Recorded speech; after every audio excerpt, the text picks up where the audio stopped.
Hi everyone, I'm Wendy, and today I'm showing you what I ate on a recent trip to Kansas City, Missouri. I mostly stuck to my oil-free, whole food, plant-based diet.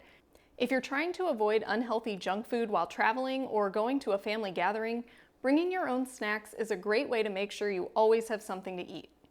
I brought a container of my homemade granola bars to have as a quick breakfast or snack, and I also brought some homemade oil-free hummus. I've shared both of these recipes on my channel before, and I'll include the links below. Another great tip when traveling is to stop by a grocery store when you arrive. You can always grab fruits and fresh veggies to go along with that hummus or other homemade dips. And here's the first meal we had the evening I arrived. The friend I stayed with made some Chipotle-style black beans, oil-free pan-seared peppers and onions, and some delicious homemade guacamole. We ate that on top of rice along with some lettuce, onion, and tomato. Normally I prefer to eat brown rice, but my host likes white, so that's what we had. The next day we had pumpkin pancakes for breakfast. My friend made these for me based on the Nora Cook's recipe. He made a few adjustments like leaving out the salt and oil and swapping out the all-purpose flour for a whole grain flour.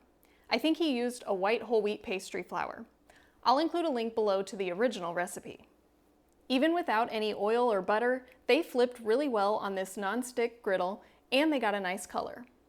We also cooked up some oil-free hash browns in the toaster oven and sliced up some fresh fruit for the pancakes. The pancakes were slightly gooey, so not as light and fluffy as a traditional pancake, but they were very tasty. Next, I didn't get a picture of it, but for lunch I ate some of my granola bars, and we had some of that hummus I brought with veggies. We also made my creamy Instant Pot mashed potatoes and gravy.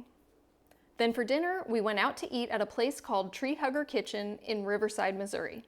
It was awesome because everything is vegan. It wasn't necessarily healthy, there's lots of fried and salty foods, but like I always say, our health depends on what we eat most of the time, not what we eat every once in a while. And I love to support vegan restaurants, so we decided to check it out. My friend tried their deep-fried Monte Cristo sandwich with some tater tots, and he thought it was absolutely delicious. I tried their taco salad.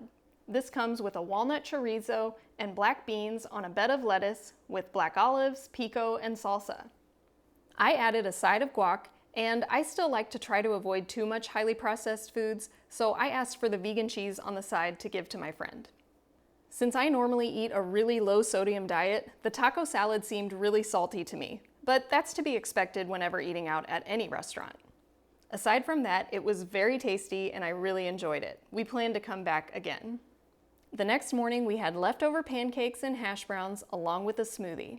This one had spinach, mango, banana, and blueberries. Then for lunch we chopped up some veggies to make a vegan corn chowder. It included potatoes, onions, carrots, celery, peppers, corn, and white beans. I plan to make a video showing how we made this because it turned out to be really good. So stay tuned for that recipe in a future video. This was a really simple Instant Pot soup, and we ate that along with more of the mashed potatoes and gravy. Last but not least, we had another repeat of the black beans, rice, and the various toppings. And that was my trip. As you can see, it's easy to be vegan even away from home. Especially with access to a kitchen and a grocery store, you can make easy vegan meals anywhere. Hope you enjoyed seeing what we ate. Thanks for watching, and I'll see you next time.